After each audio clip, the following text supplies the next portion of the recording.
यहाँ से अब हम कहाँ पे आ गए हैं, मतलब किस हिस्से पर आ गए थे, डिटेल टारगेटिंग की अब बात शुरू कर दी हमने कि भाई डिटेल टारगेटिंग कैसे करनी है। ये सबसे अहम बात होती है, चाहे आप गूगल एड्स बना रहे हो, यानी सबसे अहम चीज़ क्या है, सबसे अहम चीज़ चाहे वो गूगल एड्स हैं और इसको पीपीसी एड्स भी बोलते हैं, पे पर क्लिक, ठीक है ना। गूगल एड्स को पीपीसी एड्स भी बोलते हैं, फेसबुक एड को नहीं, गूगल एड्स को, ठीक है, पीपीसी एड्स बोलते हैं। चाहे वो गूगल एड्स हैं चाहे ये वाले हैं, सबसे अहम बात है कि आप ऑडियंस टारगेट कैसे करते हो, कितने अच्छे तरीके से आप ऑडियंस लेते हैं जो रेलिवेंट हो आपकी एड से। तो जी डेमोग्राफिक्स में आओ जरा। अब आप किसको ऐड दिखाना चाह रहे हो, रेलिवेंसी क्या है आपकी, क्या पेरेंट्स को दिखाना है, एजुकेशन यानी स्टूडेंट्स को दिखाना है। सपोज करते हैं हम कुछ यहाँ से मैं कुछ थोड़ा सा सिलेक्ट कर लेता हूँ, देखें ज़रा कितना कुछ आ गया, लिस्ट में आ गई ना चीज़ें कि भाई ये ऐड आप किसको दिखाना चाह रहे हो। मैंने अभी पिछले दिनों एक ऐड बनाया था स्टार्स अकेडमी के कैंपस का, उन्होंने क्या टारगेटिंग की थी, बहुत मुख्तसर सी टारगेटिंग की थी। उन्होंने कहा जनाब हमारे घर के इर्द गिर्द जो लोग हैं सिर्फ उनको हमारा ऐड दिखे, ठीक है, इससे ज़्यादा लोगों को ऐड ना दिखे, मतलब हमारी लोकेशन है उससे 2 किलोमीटर 3 किलोमीटर लोगों को दिखे। उसके बाद उन्होंने एज टारगेट की कि जनाब 16 साल से लेकर तो 19 साल के लोगों को ऐड दिखे। और उसके बाद उन्होंने टारगेट क्या किया कि उनकी रिक्वायरमेंट के मुताबिक उन्होंने टारगेट किया कि सिर्फ स्टूडेंट्स को ऐड करें बस, और किसी को नहीं, मुख्तसर सी। लेकिन ये बहुत लिमिटेड टारगेटिंग होगी ना फिर, मतलब इसमें इररेलेवेंसी खत्म होगी काफ़ी ज़्यादा, कि मतलब स्टूडेंट्स को दिखा रहे हैं, छोटी उम्र के लोगों को भी दिखा रहे हैं और अकेडमी के नियर बाई लोगों को भी दिखा रहे हैं। अब ये डिपेंड करता है कि हमारी रिक्वायरमेंट कैसी है, उसी तरह की रिक्वायरमेंट के मुताबिक यहाँ से हमने आकर डिटेल टारगेटिंग करनी है, राइट। सो सपोज यहाँ से मैं 1-2 चीज़ें सेलेक्ट कर देता हूँ, ठीक है। अब आपने इन चीज़ों को, ये इधर तक आने के लिए आपको कोई इशू नहीं है, आप अपने पेज पे भी आ सकते हो, ठीक है।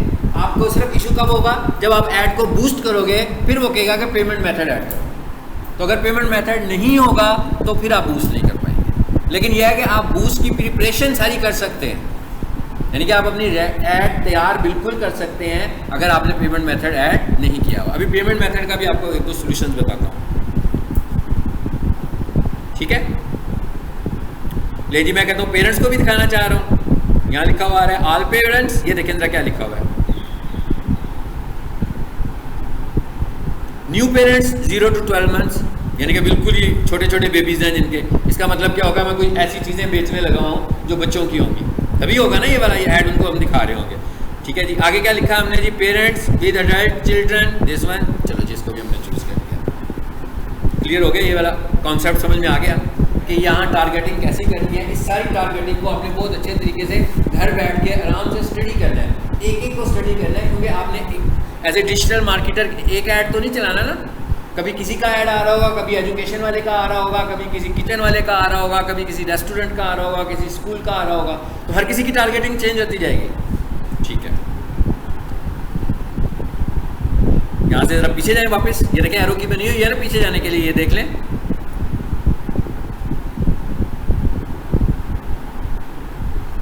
देखें आगे जो हमने टारगेटिंग की है। फिर ब्राउज करें, इंटरेस्ट, आई थिंक चीज़ें समझ आ गई हैं यहाँ तक, यानी अगर मैं टारगेटिंग आपको समझ में आ गई है कैसे करनी है और इसका रोल कितना अहम है ऐड में, ये भी आपको पता लग गया कि आप जो ऐड बूस्ट करें, एक तरीका तो ये ना कि ऐड बूस्ट करें, टिक टिक टिक टिक टिक बूस्ट का बटन दबाएं, बूस्ट हो गई, आपको पता भी नहीं क्या हो रहा है, कहाँ जा रही है, किधर से आ रही है, ऐड बूस्ट हुई है, ठीक है, पैसे भी चार्ज हो रहे हैं, लेकिन क्या सब कुछ ओपन है, हर तरह के बंदों को दिखा रहा है। इनरेलेवेंट कॉल आनी शुरू हो जाएंगी आपको, या कॉल नहीं आएंगी, कुछ भी नहीं होगा, लोग देख रहे हैं, ठीक है। ज़्यादा से ज़्यादा क्या होगा, व्हाट्सएप पे क्यूरी मार देंगे आपको, लेकिन उसके लिए उनके लिए ऐसी बस गलती से क्लिक हो गया व्हाट्सएप का बटन, अहमियत कोई नहीं है। लेकिन जैसे ही उन्होंने व्हाट्सएप का बटन क्लिक किया तो आपको हो सकता है 30 रुपये चार्ज हो गए, हो सकता है 80 रुपये चार्ज हो गए, हो सकता है 120 रुपये चार्ज हो गए, हर क्लिक के ऊपर आपको चार्ज होना शुरू हो गया। सो हमने जितनी अच्छी टारगेटिंग करेंगे ताकि हम अपनी ऑडियंस के करीब पहुँच जाएँ, कि जिनको हम दिखाना चाह रहे हैं, जो हमें रिजल्ट देगी, हम उस तक पहुँचें। चलो इधर आ जाए वापस, फिर ब्राउज करूँ मैं, बिहेवियर, इसको भी ज़रा एक दफ़ा देख लो।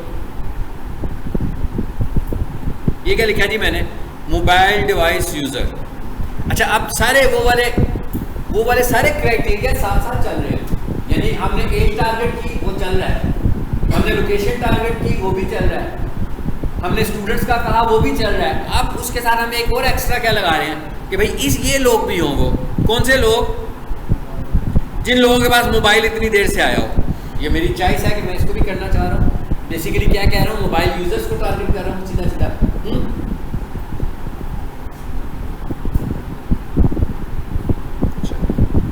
इन सारी चीज़ों को अब आपने खुद से देखना है। हमने सपोज किया कि कर लिया, हमने सेव किया। अब ये मैंने इतनी मेहनत से एक ऑडियंस बनाई, तो अगर मैं इस ऑडियंस को सेव ना करता, सिर्फ बना ही लेता, तो अगली दफ़ा मुझे फिर यही मेहनत दोबारा करनी पड़नी थी।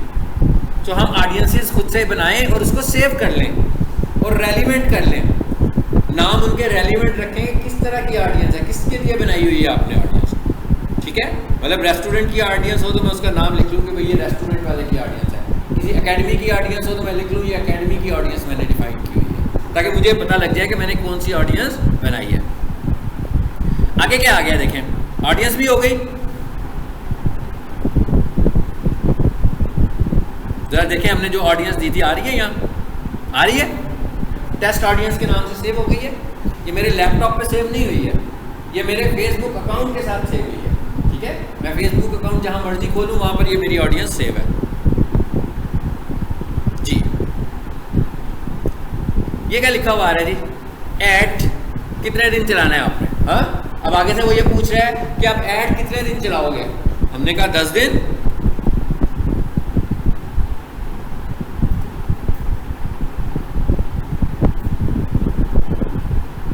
जी, 4 दिन तक काम सही चल रहा है ना जी। अब क्या हुआ, कहता है इंक्रीज द ड्यूरेशन। कहता है आपने बहुत ही कम ड्यूरेशन कर दिया। फेसबुक रिकमेंड आपको करता है कि भाई कम से कम 4 दिन के लिए ऐड चलाओ मिनिमम, इससे कम पे ना चलाओ। शुरू में ऐसे नहीं होता था, अब ऐसे होता है, ठीक है। और अगर किसी जगह पर इससे कम पर चल जाए तो उसमें वो रिजल्ट नहीं देती, मतलब कोई उनका ऐसा मैकेनिज्म हो जिसके ऊपर उनकी ये वाली सेटिंग अप्लाई ना हुई हो, तो वो 2 दिन का जो ऐड होगा वो कोई रिजल्ट नहीं दे रहा होगा। अभी रिजल्ट देने से क्या मुराद है वो भी हम डिस्कस कर लेते हैं। सो हमने क्या कहा जी, और फेसबुक रिकमेंड क्या करता है, फेसबुक रिकमेंड करता है आपको डेली अबाउट $12। फेसबुक रिकमेंड करता है कि भाई अगर आपको अच्छे रिजल्ट चाहिए तो आप डेली जो है ना वो $12 लगा लो। $12 लगाएं तो मेरा ख्याल है 2000 प्लस समथिंग बनता है, ऐसे ही है ना।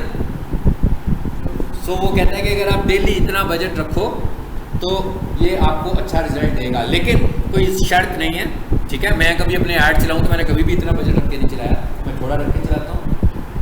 मतलब ये डिपेंड करता है बजट वाले के ऊपर, उससे कितना बजट लगाना है। यानी हम कोई भी मिनिमम बजट लेंगे, लेकिन वो ये कहता है कि अगर आप इस बजट के साथ जाओगे तो मैं आपको ज़्यादा अच्छा रिजल्ट दूंगा। लेकिन अगर किसी का ये बजट बन ना रहा हो तो इसका मतलब ये नहीं कि उसको ऐड नहीं चलाना चाहिए, वो कम पैसों में भी ऐड चला सकता है। जितने पैसे लगाएंगे रीच उतनी बढ़ती जाएगी आपकी, ठीक है। तो ये फेसबुक की एक रिकमेंडेशन है। लाजमी बात है जिस कंपनी का प्रोग्राम है वो तो यही कहेंगे ना कि भाई लोग ज़्यादा से ज़्यादा इन्वेस्ट करें, इसके ऊपर आकर ज़्यादा इन्वेस्ट करें। चलो जी, हमने यहाँ से 4 कर दिया। आगे क्या लिखा हुआ आ रहा है, बजट। मैंने 4 डेज रखे तो बजट क्या आ रहा है 10,000। तो अब आप अंदाज़ा लगा लें कि इसको डिवाइड कर लो 4 के साथ, तो डेली बजट बन जाएगा, ठीक है ना। इसको आसान करना हो तो मैं इसको आसान तरीके से समझना हो तो यूज करके लिख लेते हैं, ठीक है। 10 डेज, तो इसका मतलब क्या हुआ 1000 पर डे, तो उसकी रिकमेंडेशन के हाफ पर हूँ मैं। तो ज़रूरी नहीं है, मैं चाहूँ तो 300 रुपये डेली का भी चला सकता हूँ, मैं 250 का भी चला सकता हूँ। यानी कि हमें कोशिश करनी चाहिए कि मिनिमम $1 से नीचे ना जाए, ठीक है। मतलब अगर हमारे लो बजट्स भी हैं तो भी हम डेली कम से कम $1 ज़रूर रखें। आगे आ जाए। और प्लेसमेंट, प्लेसमेंट का क्या मतलब है जी, आपका ऐड कहाँ चलने वाला है। जी, मैं नहीं चलाना चाह रहा इंस्टाग्राम पे। वैसे भी आप जब फेसबुक से ऐड चलाओगे तो आप समझ लो कि उसकी जो रेशियो होती है ना वो 70 to 75% डैश 25% या 20% इंस्टाग्राम पर चलेगा। यानी कि मोस्टली वो किस पर चलेगा, ऐसे नहीं होगा कि इक्वली नहीं चलेगा दोनों जगहों पर, ठीक है। उसकी ज़्यादा थ्रो जो होगी वो फेसबुक पर होगी और थोड़ी सी थ्रो जो उसकी होगी वो इंस्टाग्राम पर होगी। यानी कि 100% ऐसे नहीं होगा कि अगर मैंने कहा कि उधर भी चलाओ इधर भी चलाओ तो उसने सीधा सीधा 50-50 कर दिया, नो, ऐसे नहीं वो करेगा। ठीक है। इसकी जो एड्स आ रहे होंगे वो तकरीबन 75 to 80% फेसबुक के ऊपर इंप्रेशन देगा, बाकी के इंप्रेशन सारे वो इंस्टाग्राम पर दे रहा होगा। ठीक है। अच्छा, उसके बाद आगे क्या लिखा हुआ है, मेटा पिक्सल। ठीक है। अब मैं आपको चीज़ें आसानी से समझाने की कोशिश कर रहा हूँ। ठीक है। सो अगर आप लोग मुश्किल में पढ़ना चाहें तो बहुत सारे तरीके हैं, पढ़ सकते हैं आप। ठीक है। आपको ज़्यादा मेरे से ज़्यादा बेहतर पता है कि मुश्किल में पढ़ने के कौन कौन से तरीके होते हैं। स्टूडेंट्स को ज़्यादा पता होता है, टीचर को तो इतना नहीं पता होता। ठीक है। तो मतलब जैसे अगर आप कहें कि मेटा पिक्सल के ऊपर सोचते रहे 2 दिन 3 दिन, ठीक है, नहीं सोचना, इसलिए कि इसको हमने बाद में देखना ये क्या होता है। मैं आपको इसका एक छोटा सा स्टेप बता देता हूँ। What is Meta pixel.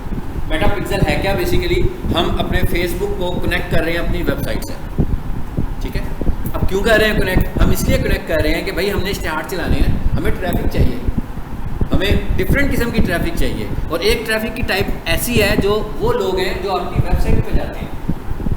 ठीक है। जो लोग मेरी वेबसाइट पर आ रहे हैं, मैं कहता हूँ भाई उनको भी दिखाओ, तो मुझे क्या करना पड़ता है, मुझे थोड़ी सी कन्फिग्रेशन करनी पड़ती है। ये वाली कन्फिग्रेशन जो होती है वो हम पिक्सल के थ्रू करते हैं। बस अभी तक इतना ही काफ़ी है। अब वो करता क्या है, पिक्सल के थ्रू जब हमने कन्फिगर कर दिया तो किया क्या, हमने इंटरकनेक्ट कर दिया दोनों को, पेज को और इसको।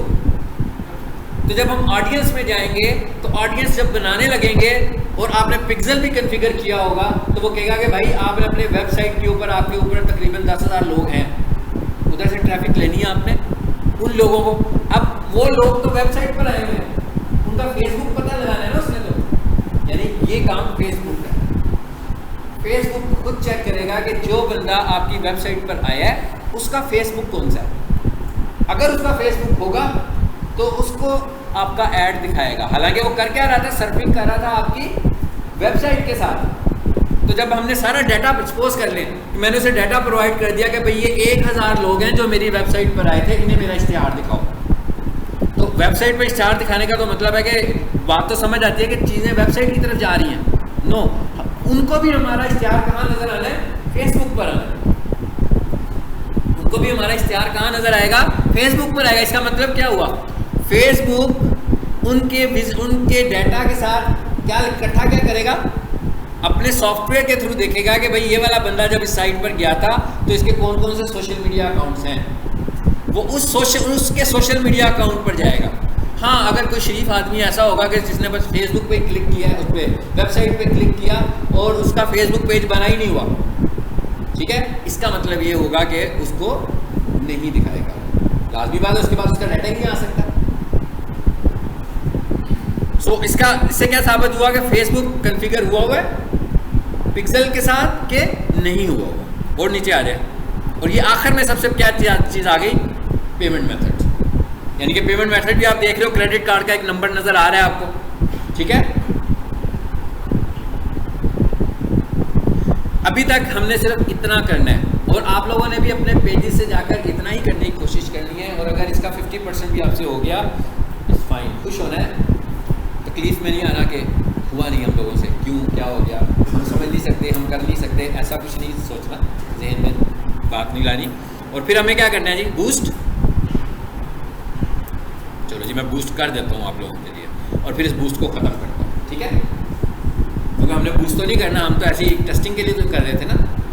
तो क्योंकि क्रेडिट कार्ड में तो होंगे पैसे, तो यहाँ पर तो कोई इशू नहीं आएगा, क्रेडिट कार्ड भी लगा हुआ है। लेकिन मैं अभी इस ऐड को देखिए क्या लिखा हुआ आ गया, इन रिव्यू, ऐड रिव्यू में चला गया। अब मैं यहाँ से जा रहा हूँ, क्या लिखा हुआ है, गो टू एड सेंटर।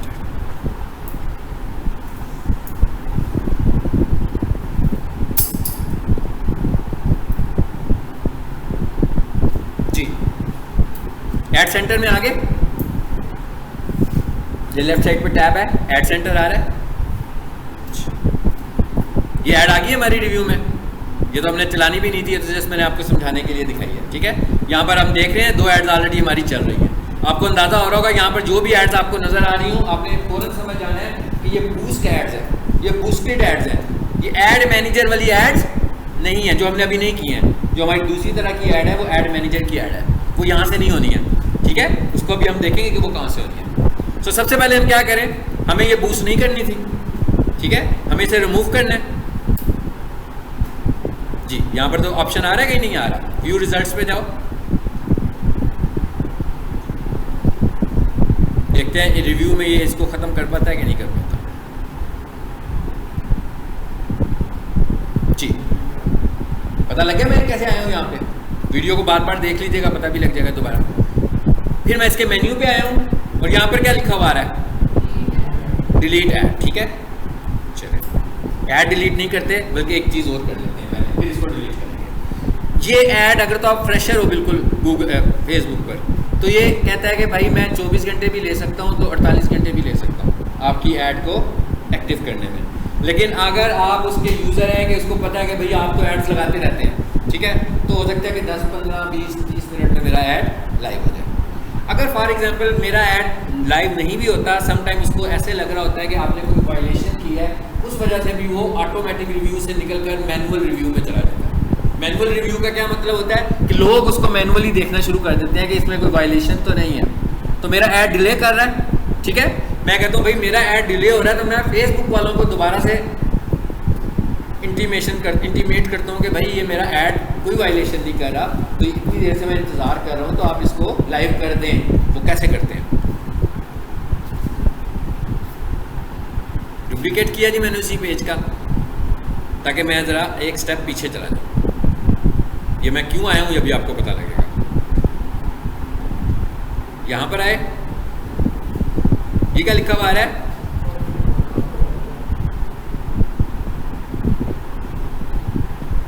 जी दोबारा देख रहे हैं क्या लिखा हुआ आ रहा है जी, समथिंग, ठीक है। आपको लग रहा है कि कुछ ठीक नहीं हो रहा, तो आपने इस पर क्लिक करना है। आगे क्या लिखा हुआ आ रहा है, how can we improve, ji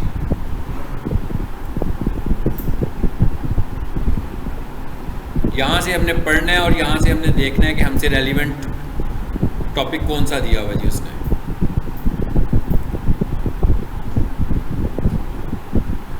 add in review था, आ रहा था एड्स, मुझे क्यों नजर आया, सबसे ऊपर क्या आ गया हमारे पास, एड्स, ठीक है। अब आगे देखो क्या लिखा हुआ आ रहा है, लिखा हुआ है ऐड रिव्यू एंड अप्रूवल। ये कहा मैंने,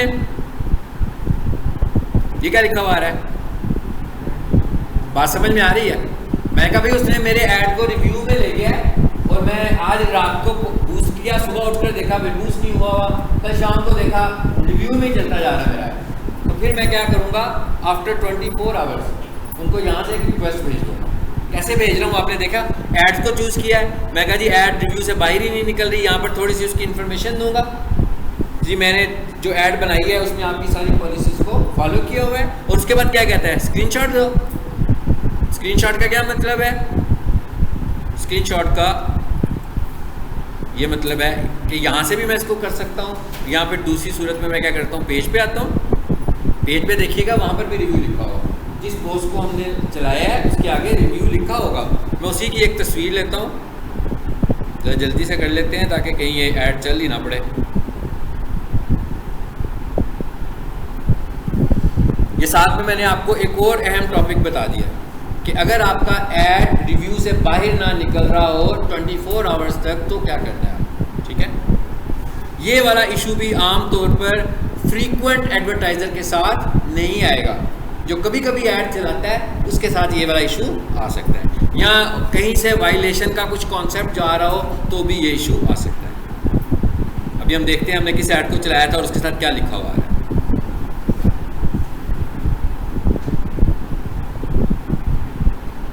ये लिखा हुआ आ गया ऐड इन रिव्यू, ठीक है। मैं क्या करूंगा, इसी की स्क्रीनशॉट ले लूंगा,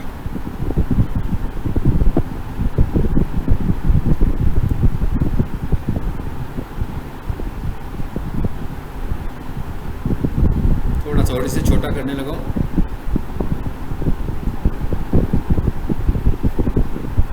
चलिए इतना ले लेते हैं। अब हम इतना स्क्रीनशॉट लेंगे, इसका स्क्रीनशॉट लेने के लिए विंडोज़ में हमारे पास टूल होता है, उसका नाम है स्निपिंग टूल, ठीक है। विंडोज़ के अंदर एक ऐप होता है छोटा सा, जैसे नोटपैड होता है, पेंट ब्रश होता है, इसी तरह का एक टूल होता है, उसका नाम होता है स्निपिंग टूल। सो मैं यहाँ सर्च में आता हूँ, यहाँ लिखता हूँ स्निपिंग, आ गया। ये विंडोज़ का टूल है, फेसबुक का नहीं है। हाँ, इधर आए, ओपन किया, चलो यहाँ से आए और यहाँ से आकर मैंने इसको ड्रैग किया, बल्कि थोड़ा सा और बेहतर अंदाज में कर लेते हैं।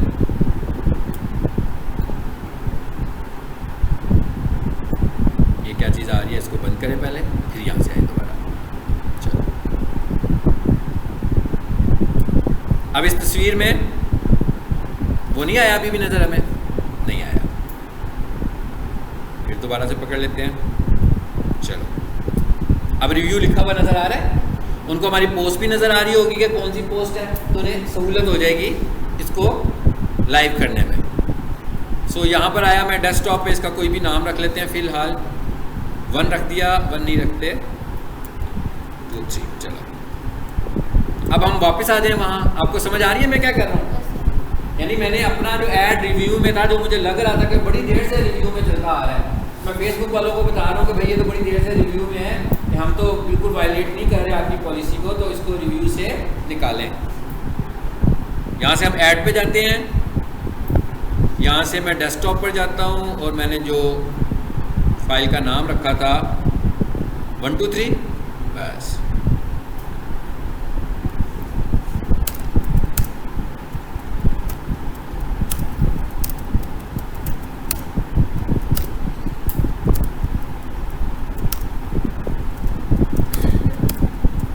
ये मैंने एक छोटा सा मैसेज लिख दिया कि हम आपकी सारी पॉलिसीज़ को फॉलो कर रहे हैं, काइंडली हमारे ऐड को अप्रूव कर दें। और भी बात लिख सकते हैं कि 24 आवर्स से अभी तक ये अप्रूव नहीं हुआ।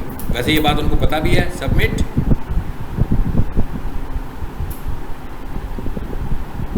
सबमिट तो नहीं करना चाहिए, क्या ख्याल है? डिलीट करने लगे हैं ना आप, यदि फेसबुक वाले लड़ाई ना कर ले हमसे, इश्तिहार आपने खुद डिलीट कर दिया और हमें शिकायतें लगा रहे हैं आप, ठीक है। सो इसको भी हम कैंसिल कर देते हैं। अब हमारा आखिरी स्टेप क्या रह गया था? इस ऐड को रिमूव करना, क्योंकि इसको हम नहीं चलाना चाह रहे थे। सो अभी तक रिव्यू में ही है, गुड। डिलीट ऐड,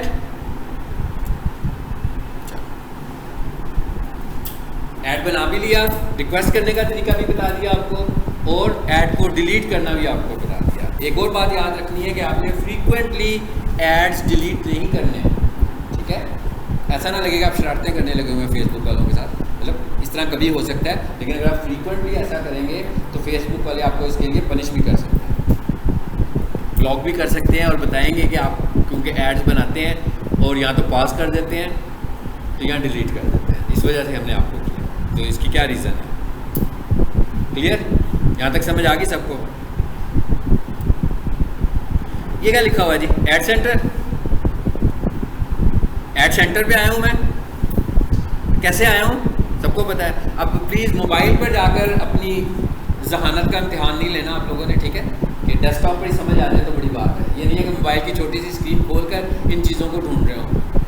वो उस वक्त कीजिएगा जब आपको लगेगा अब आप एक्सपर्ट मोड में आ गए हैं, फिर आपने मोबाइल पे करना है। पहले फेज़ में आपने इसको यहाँ लैपटॉप से करना है या डेस्कटॉप से करना है, ठीक है, ताकि मैं जो चीज़ें आपको दिखा रहा हूँ आप यहीं से करें।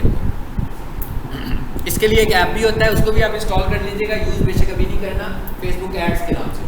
फेसबुक अलग है, फेसबुक एड्स अलग है, ठीक है। फेसबुक एड्स, इसको भी इंस्टॉल कर लें अपने मोबाइल के ऊपर, क्योंकि मैं मोस्टली पेमेंट्स वगैरह करनी होती हैं, ठीक है ना। फेसबुक ऐड मेरे पास है, एनालिसिस भी हो जाते हैं ऐड के, पेमेंट भी हो जाती है, यानी कि जो भी काम इन शॉर्ट करने हो वो सारे काम मोबाइल से आप कर सकते हो। लेकिन जब मैंने ऐड बनाना होता है तो मैं मोबाइल से ऐड नहीं बनाता हूँ, मैं हमेशा लैपटॉप से ऐड बनाता हूँ जी। हम कहाँ गए थे? Ad centre. ये क्या लिखा हुआ है जी? All ads. और ये नीचे क्या लिखा हुआ है? Add manager. देखिए रिमूव हो गए जो भी रिव्यू में था। अब नीचे आएंगे और यहां से हम चले जाएंगे कहाँ? एड मैनेजर में।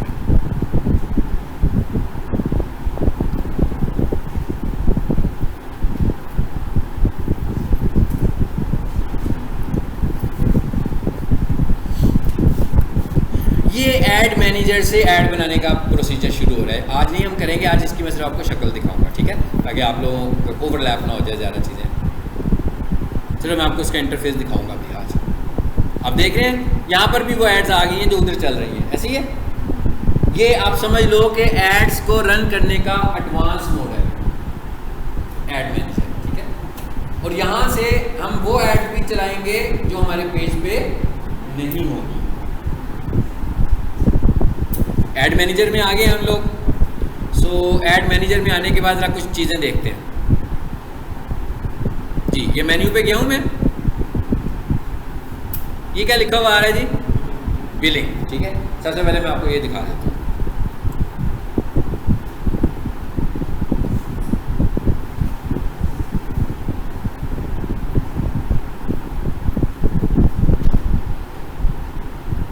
हाँ जी, पेएबल अमाउंट कितना आया हुआ है 887, ठीक है।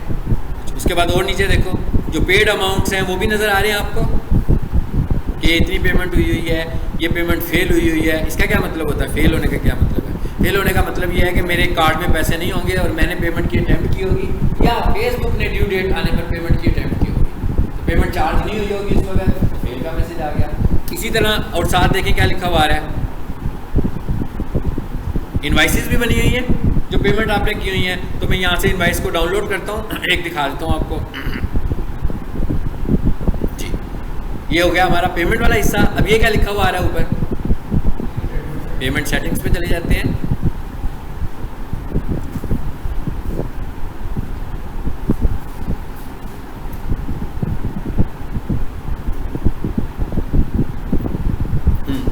इस वक्त एक कार्ड ऐड है इसमें, और अगर हम नीचे आए तो ये क्या लिखा हुआ आ रहा है, और इसके साथ क्या लिखा हुआ आ रहा है, डिफ़ॉल्ट। डिफ़ॉल्ट का क्या मतलब होगा कि जब उसने ऑटोमेटिकली पेमेंट चार्ज करनी होगी तो वो डिफ़ॉल्ट जिसको आपने बनाया होगा उस कार्ड को चार्ज करेगा। यानी आपने 3 पेमेंट मेथड ऐड किए हुए हैं, ठीक है। हम लोगों ने 3 पेमेंट मेथड ऐड किए हुए हैं और उनमें से एक को हमने डिफ़ॉल्ट किया हुआ है। तो जब फेसबुक ऑटो चार्ज करेगा तो वो किस कार्ड को पिक करेगा, आपके डिफ़ॉल्ट कार्ड को पिक करके चार्ज करने की कोशिश करेगा। ये डिफ़ॉल्ट कैसे होगा, जब आप एक से ज़्यादा पेमेंट ऐड करोगे मेथड तो आपके पास ऑप्शन होगा, आप क्लिक करके डिफ़ॉल्ट बना दोगे कि भाई इन दोनों मेथड में से ये वाला मेथड मेरा डिफ़ॉल्ट है। ऐड पेमेंट मेथड,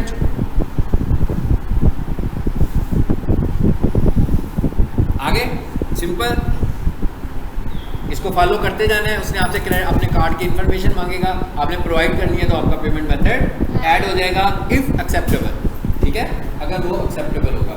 फेसबुक के ऊपर बहुत सारे ऐसे बैंक्स हैं, ये आपको पहले कंफर्म करना चाहिए। मतलब मैं आपको बता देता हूँ कि मैं जो ट्रांजेक्शन करता हूँ वो फैसल बैंक से करता हूँ।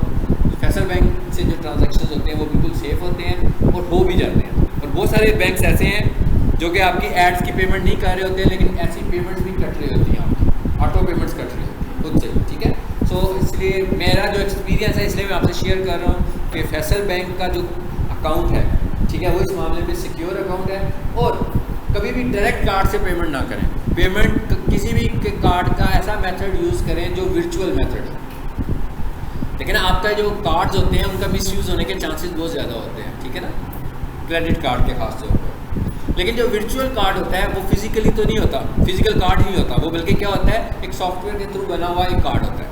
और वर्चुअल कार्ड को हम ATM मशीन में भी इस्तेमाल कर सकते हैं, क्योंकि कार्ड ही नहीं है, वो तो फिजिकल तो है ही नहीं है, ठीक है ना। आपका क्रेडिट कार्ड तो फिजिकल कार्ड है, लेकिन जो वर्चुअल कार्ड है वो फिजिकल कार्ड नहीं है। तो आपको बैंक से, किसी भी बैंक से पहले ये इन्फॉर्मेशन लेनी चाहिए कि जनाब हमें वर्चुअल कार्ड बनवाना है आपका, ठीक है। और वो हमने ऑनलाइन पेमेंट के लिए इस्तेमाल करना है, गूगल एड्स में इस्तेमाल करना है, फेसबुक में इस्तेमाल करना है। तो क्या आपके पास ऐसा कोई कार्ड है? फैसल बैंक वाले का अगर आप अकाउंट बनाओगे तो वो आपको वर्चुअल कार्ड बनाने का ऑप्शन देते हैं, और आपके मोबाइल के ऊपर ये सारा इंटरफेस होता है। सारा इंटरफेस आपके मोबाइल पर है, यानी कि आपको बार बार बैंक जाने की ज़रूरत नहीं है कि भाई मुझे आज वर्चुअल कार्ड ख़त्म हो गया तो मैं नया बनवा रहा हूँ, बल्कि आप मोबाइल एप्लीकेशन से ही खुद ही वर्चुअल कार्ड बनाएंगे, खुद ही उसमें पेमेंट ऐड कर देंगे। मतलब मेरे अकाउंट में पड़े हुए हैं 50,000, लेकिन मुझे वर्चुअल कार्ड बनाना है 3,000 का, तो मैं क्या करूँगा, अपने अकाउंट में से पैसे ट्रांसफ़र कर दूँगा अपने वर्चुअल कार्ड में, और फिर पेमेंट के लिए मैं अपना अकाउंट यूज़ नहीं करूँगा बल्कि वर्चुअल कार्ड यूज़ करूँगा, ठीक है। अदरवाइज़ क्या होता है, समटाइम ऐसे भी होता है कि अगर हम एक्चुअल कार्ड यूज़ कर रहे हो तो एक्चुअल कार्ड जो होते हैं वो क्लोज़ होते हैं ऑनलाइन ट्रांजैक्शंस के लिए, क्योंकि अगर ऑनलाइन ट्रांजैक्शंस के लिए वो क्लोज़ ना हो तो कोई भी बंदा उन्हें मिसयूज़ कर सकता है। तो वो हमें पहले बैंक से थ्रू आने पड़ते हैं कि ट्रांजैक्शन के लिए इस कार्ड को ओपन कर दें। सो ये भी एक बड़ी हेडेक होती है कि पहले बैंक को कॉल करते हो, फिर बैंक वाले आपसे सारी वेरिफिकेशन लेते हैं, फिर वो कहते हैं जनाब अब हम इसको 40 मिनट के लिए, घंटे के लिए कितना खोल दें। उस दौरान अगर आप ट्रांजैक्शन ना कर सको फिर नए सिरे से आपको उसी प्रोसेस में जाना पड़ता है। सो इट इज़ बेस्ट कि आप किसी भी बैंक का वर्चुअल कार्ड इस्तेमाल करें और वो टोटल आपके कंट्रोल में होता है। उसके अगेंस्ट बैंक थोड़े से चार्जेस लेता है, वो भी बहुत नॉमिनल लेता है, इतने ज़्यादा चार्जेस नहीं होते हैं उसके। ठीक है,